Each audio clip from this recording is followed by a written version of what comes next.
রাজধানীর বাংলা মোটরে দৈনিক জনবাণী পত্রিকার সম্পাদক সহ 4 সাংবাদিকের উপর হামলার প্রতিবাদে কুষ্টিয়ায় মানববন্ধন অনুষ্ঠিত হয়েছে।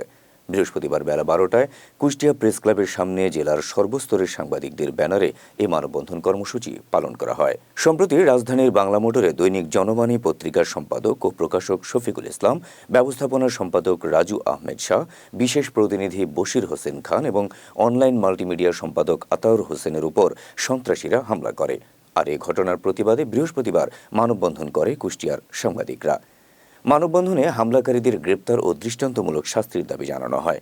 মানববন্ধনে বক্তব্য রাখেন কুষ্টিয়া প্রেস ক্লাবের সভাপতি আল মামুন সাগর, সাংবাদিক ইউনিয়ন কুষ্টিয়ার সভাপতি আব্দুর রাজ্জাক বাচ্চু, বাংলা ভিশনের জেলা প্রতিনিধি হাসান আলী, কুষ্টিয়া প্রেস ক্লাবের কোষাধ্যক্ষ ও বাংলা টিভির জেলা প্রতিনিধি এম লিটনুজ্জামান ও জনবাণীর জেলা প্রতিনিধি মাহফুজ হৃদয়। এ সময় জেলার সর্বস্তরের প্রিন্ট ও ইলেকট্রনিক মিডিয়ার সাংবাদিকরা উপস্থিত ছিলেন।